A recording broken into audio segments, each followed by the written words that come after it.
chers parents de ces jeunes qui font leur profession de foi, et au-delà, tous les parents de cette assemblée, quitte à vous surprendre, si j'en crois l'histoire que nous ont lue les jeunes et Pascal tout à l'heure, si j'en crois cette histoire, alors les parents, qui que vous soyez, vous êtes plus à même que moi, qui suis pourtant prêtre. Vous avez un avantage sur moi pour comprendre la religion de Jésus et pour comprendre Dieu.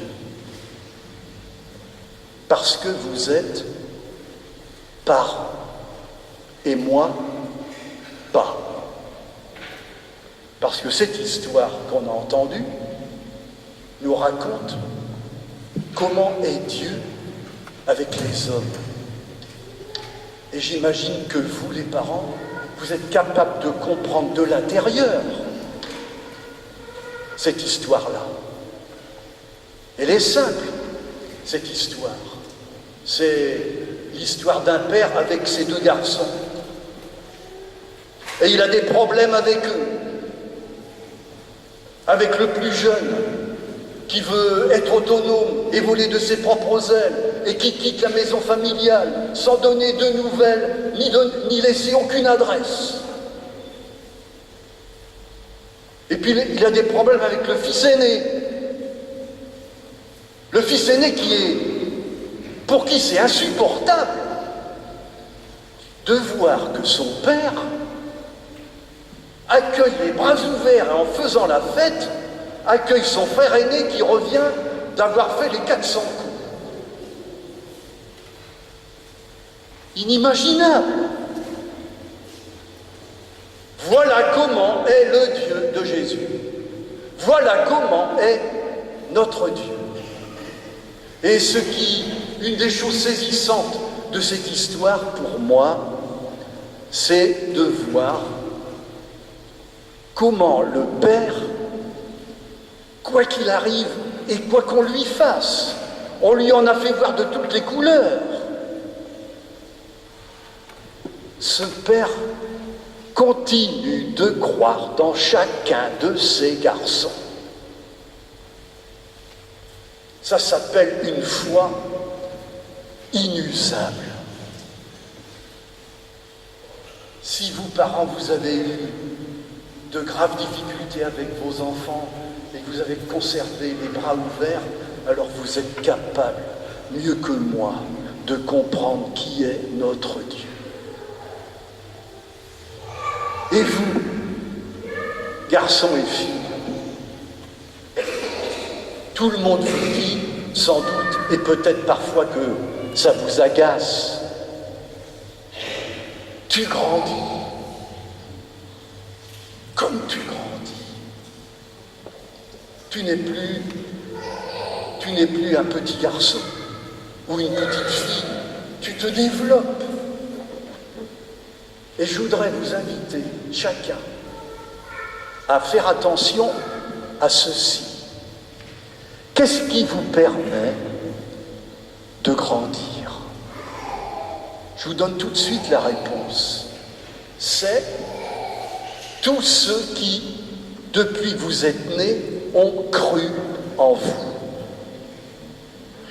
Croire en quelqu'un. Croire en quelqu'un. Et j'aimerais que vous fassiez dans votre tête mémoire de tous ceux qui ont cru en vous. C'est qui? Je ne sais pas. Vos parents, vos grands-parents, un parrain, une marraine, un entraîneur de sport, votre coach, peut-être un prof, un enseignant qui vous a appris à aimer une discipline.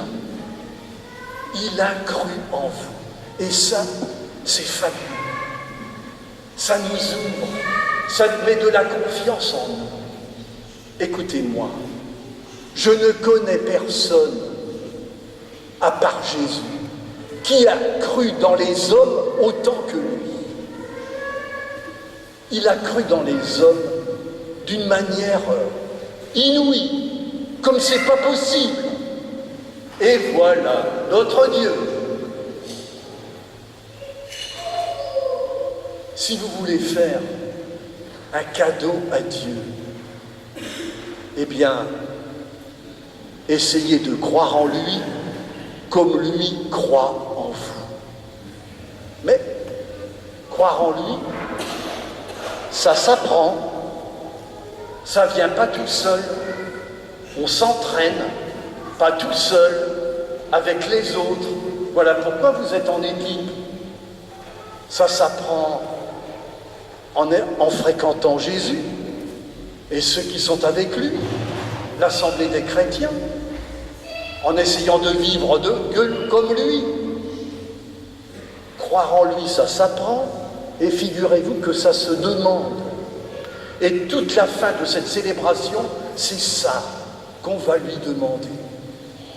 Que nous croyions en lui comme lui croit en chacun de nous. Le moment est venu de dire votre foi. Chacun va la dire avec ses mots à lui ou à elle. Mais faites attention à ceci. Vous allez la dire, cette profession de foi, mais vous allez d'abord entendre cette assemblée qui va dire sa foi. Parce que la foi au Christ et en son Père, on la reçoit de tous ceux qui nous entourent. Pour comprendre cette profession de foi que vous allez faire, vous les garçons et les filles, vous savez ce que signifie cet arbre. L'assemblée, non. Cet arbre, on l'appelle l'arbre au foulard. Cet arbre nous raconte une histoire véridique, authentique. On l'a entendu à Derval. Et pour que l'Assemblée sache et la comprenne, on va l'entendre à notre tour.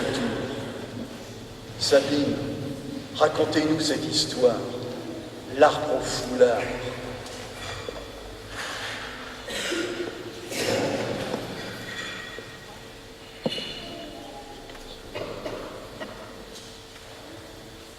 C'est une histoire vraie. Jean, 20 ans, avait fait une saloperie immonde à ses parents. Vous savez, la saloperie dont une famille ne se remet pas en général. Alors, son père lui dit « Jean, fous le camp, ne remets plus jamais les pieds à la maison. » Jean est parti, la mort dans l'âme. Et puis, quelques semaines plus tard, il se dit « J'ai été la pire des ordures. Je vais demander pardon à mon vieux. Oh oui, je vais lui dire pardon. » Alors, il écrit à son père « Papa, je te demande pardon. J'ai été le pire des pourris et des salauds. Mais je t'en prie, papa, peux-tu me pardonner? Je ne te mets pas mon adresse sur l'enveloppe, non. Mais simplement, si tu me pardonnes, je t'en prie, mets un foulard blanc sur le pommier qui est devant la maison. Tu sais, la longue allée de pommiers qui conduit à la maison. Sur le dernier pommier, papa, mets un foulard blanc, si tu me pardonnes. Alors, je saurai, oui, je saurai que je peux revenir à la maison.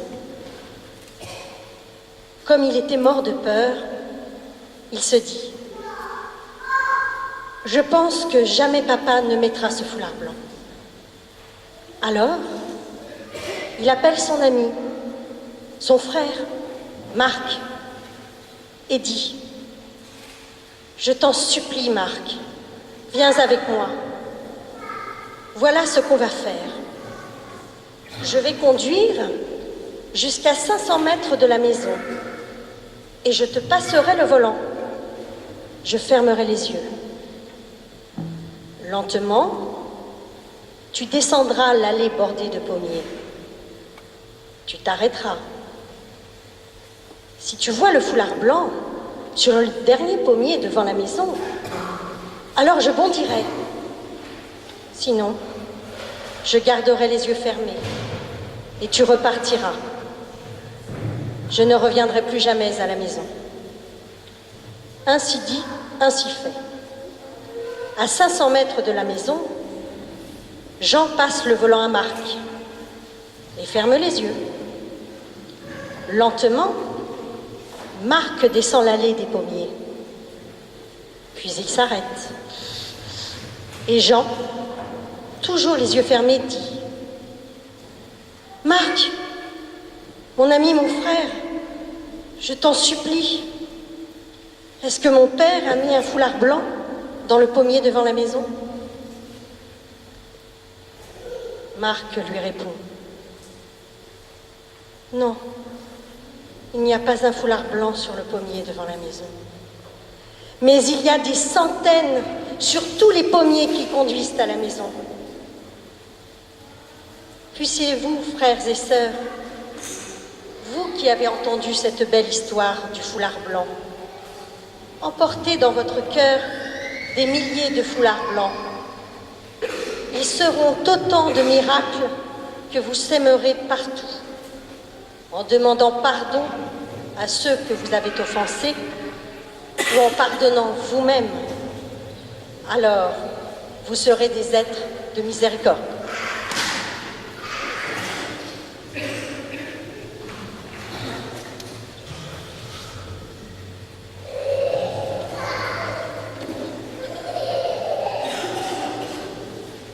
On va garder cette histoire en nous, la faire descendre